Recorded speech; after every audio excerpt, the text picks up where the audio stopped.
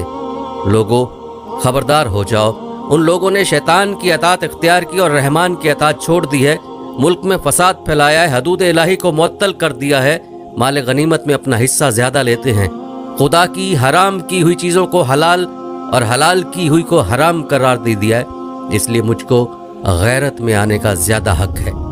کچھ دور جا کر ترماج بن عدی سے آپ کی ملاقات ہوئی۔ انہوں نے آپ کو یمن چلنے کی دعوت دی، لیکن آپ نے یہ پیشکش شکریہ کے ساتھ ٹال دی اور آخر آپ کی میدان کربلا میں آمد ہوتی ہے۔ امام حسین کا قافلہ اور حر بن یزید کا لشکر ساتھ ساتھ آگے کی طرف چلتے رہے۔ جہاں کہیں آپ کے قافلے کا رخ صحرائے عرب کی طرف ہو جاتا، حر آپ کو روک دیتا اور رخ پھیر کر کوفے کی طرف کر دیتا۔ چلتے چلتے آپ نینوا پہنچے۔ وہاں ابن زیاد کے قاصد نے حر کو ایک خط پہنچایا جس میں حکم تھا، جو ہی میرا یہ خط اور میرا قاصد تم تک پہنچے، حسین اور ان کے ساتھیوں کو جہاں وہ ہیں وہیں روک لو اور انہیں ایسی جگہ اترنے پر مجبور کرو جو بالکل چٹیل میدان ہو اور جہاں کوئی سبزہ اور پانی کا چشمہ وغیرہ نہ ہو۔ میرا یہ قاصد اس وقت تک تمہارے ساتھ رہے گا جب تک مجھے یہ معلوم نہ ہو جائے کہ جو حکم میں نے تمہیں دیا ہے تم نے اس کی حرف بہ حرف تعمیل کی ہے۔ حر نے تمام صورتحال سے امام حسین کو آگاہ کیا اور کہا کہ اب میں آپ کو اس جگہ نہ رہنے دوں گا۔ بالآخر یہ مختصر سا قافلہ 2 محرم الحرام 61 ہجری بمطابق 2 اکتوبر 680 کو کربلا کے میدان میں اترا۔ دوسرے ہی روز عمر بن سعد 6000 سپاہیوں کے ساتھ وہاں پہنچا۔ عمر بن سعد چونکہ امام حسین سے لڑنے کا خواہش مند نہ تھا، اس لیے قرہ بن سفیان کو آپ کے پاس بھیجا۔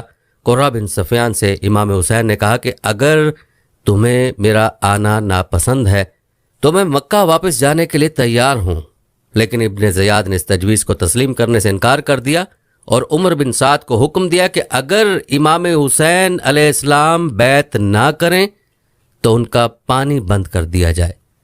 امام حسین کو ایسی حالت میں جبکہ وہ قابو میں آ چکے تھے گرفتار کرنا زیادہ مناسب اور ضروری قرار دیا۔ یہ سن کر ابن زیاد نے اپنی رائے تبدیل کر دی اور عمر بن سعد کو اس کی اس بات پر سرزنش کرتے ہوئے حکم دیا کہ اگر امام حسین علیہ السلام اور اس کے ساتھی اپنے آپ کو حوالہ کر دیں تو بہتر ہے، ورنہ جنگ کی راہ لو۔ شمر ماخت کے عمر بن سعد کے پاس پہنچا۔ عمر بن سعد اپنے اقتدار کو قائم رکھنے کی خاطر امام حسین کے خلاف تلوار اٹھانے کے لیے تیار ہو گیا۔ یہ 9 محرم الحرام کا دن تھا اور دوستو یہیں سے المیہ کربلا کے دن کی ابتدا ہوتی ہے۔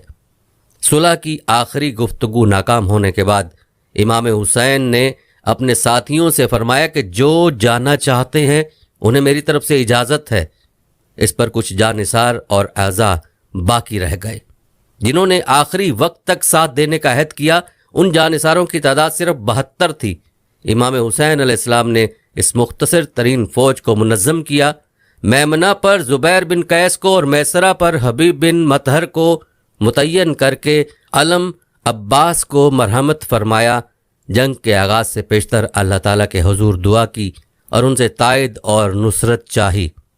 اس کے بعد تمام حجت کے لیے دشمنوں کی صفوں کی طرف متوجہ ہوئے اور فرمایا، اے لوگو، جلدی نہ کرو، پہلے میری بات سن لو۔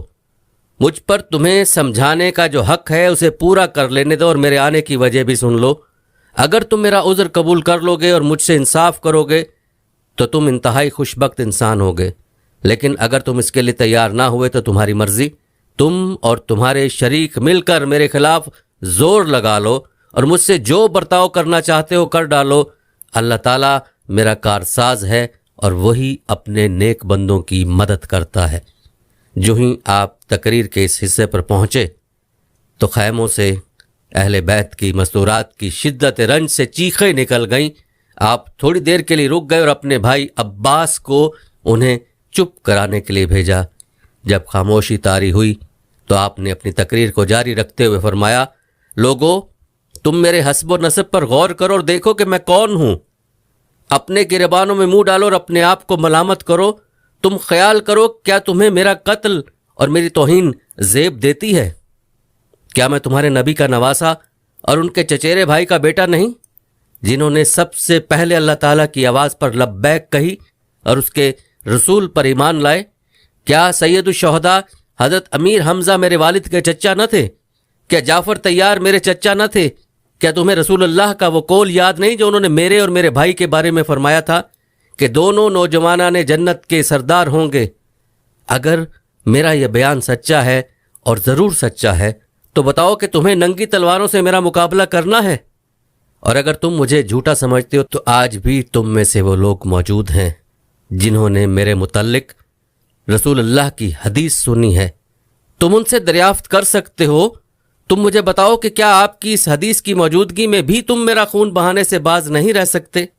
لیکن کوفیوں اور ان کے سرداروں پر کوئی اثر نہ ہوا، صرف حر بن یزید تمیمی پر آپ کی اس تقریر کا اثر ہوا، اور وہ یہ کہتے ہوئے کہ یہ جنت یا دوزخ کے انتخاب کا موقع ہے، میں نے جنت کا انتخاب کر لیا ہے، خواہ مجھے ٹکڑے ٹکڑے کر دیا جائے یا جلا دیا جائے۔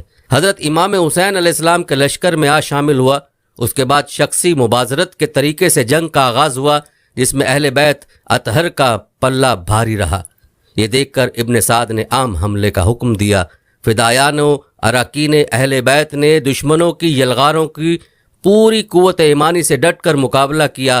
فدائی ایک ایک کر کے کٹ مرے، لیکن میدان جنگ سے منہ نہ پھیرا۔ دوپہر تک امام حسین کے بیشتر آدمی کام آ چکے تھے، چنانچہ اب باری باری حضرت علی اکبر، عبداللہ بن مسلمہ، جعفر طیار کے پوتے عدی، عقیل کے فرزند عبد الرحمن، حضرت حسن کے صاحبزادے قاسم اور ابو بکر وغیرہ میدان میں اترے اور شہید ہوئے۔ ان کے بعد امام حسین آئے۔ دشمنوں نے ہر طرف سے آپ پر یورش کی۔ یہ دیکھ کر آپ کے بھائی عباس، عبداللہ، جعفر اور عثمان آپ کی حفاظت کے لیے ڈٹ گئے، مگر چاروں نے شہادت پائی۔ امام حسین تنہا میدان میں جمے ہوئے تھے۔ عراقیوں نے آپ کو ہر طرف سے نرغے میں لے لیا، مگر شہید کرنے کی کسی کو بھی جرت نہیں ہو رہی تھی، کیونکہ کوئی نہ چاہتا تھا کہ یہ گناہ اس کے سر ہو۔ بالآخر شمر کے اکسانے پر ذرہ بن شریک تمیمی نے یہ بدبختی مول لی اور ہاتھ اور گردن پر تلوار سے وار کیے۔ سنان بن انس نے تیر چلایا اور آپ گر گئے۔ ان کے گرنے پر شمر ذل جوشن آپ کی طرف بڑھا تو اس کی برس زدہ شکل دیکھتے ہی امام حسین علیہ السلام نے فرمایا کہ میرے نانا رسول خدا نے سچ فرمایا تھا کہ میں ایک دھبے دار کتے کو دیکھتا ہوں کہ وہ میرے اہل بیت کے خون سے ہاتھ رنگتا ہے۔ اے بدبخت شمر، بلا شبہ تو وہی کتا ہے جس کی نسبت میرے نانا نے خبر دی تھی۔ اس کے بعد شمر نے ان کا سر پیچھے کی طرف سے پس گردن سے کاٹ کر تن سے جدا کر دیا۔ دوستو، روایات کے مطابق اللہ کے نبی حضرت یحییٰ بن زکریا علیہ السلام کا سر بھی اسی طرح پس گردن سے کاٹ کر جدا کیا گیا تھا۔ ابن زیاد کے حکم کے مطابق آپ کا سر بریدہ جسم گھوڑوں کے ٹاپوں سے روندا دیا گیا۔ بعد میں تمام شہدائے اہل بیت کے سر نیزوں کی نوک پر رکھ کر پہلے ابن زیاد کے دربار میں لے جائے گئے اور بعد میں دمشق میں یزید کے دربار میں لے جائے گئے۔ یزید نے امام حسین کے سر کو اپنے سامنے تشت پر رکھ کر ان کے دندان مبارک کو چھڑی سے چھیڑتے ہوئے اپنے کچھ اشعار پڑھے، جن سے ان کا نقطہ نظر معلوم ہوتا ہے، جن کا ترجمہ کچھ یوں ہے: کاش آج اس مجلس میں بدر میں مرنے والے میرے بزرگ جو کفار کی طرف سے تھے اور قبیلہ خزرج کی مصیبتوں کے شاہد موجود ہوتے تو خوشی سے اچھل پڑتے اور کہتے، شاباش اے یزید، تیرا ہاتھ شل نہ ہو، ہم نے ان کے بزرگوں کو قتل کیا اور بدر کا انتقام لے لیا۔ بنی ہاشم سلطنت سے کھیل رہے تھے اور نہ آسمان سے کوئی وحی نازل ہوئی، نہ کوئی فرشتہ آیا ہے۔ اس شعر کو سن کر اور یزید کا فخری انداز دیکھ کر دربار میں موجود ایک یہودی سفیر نے کہا کہ میں حضرت موسیٰ علیہ السلام کی اولاد سے ہوں، میرے اور ان کے درمیان میں 70 پشتے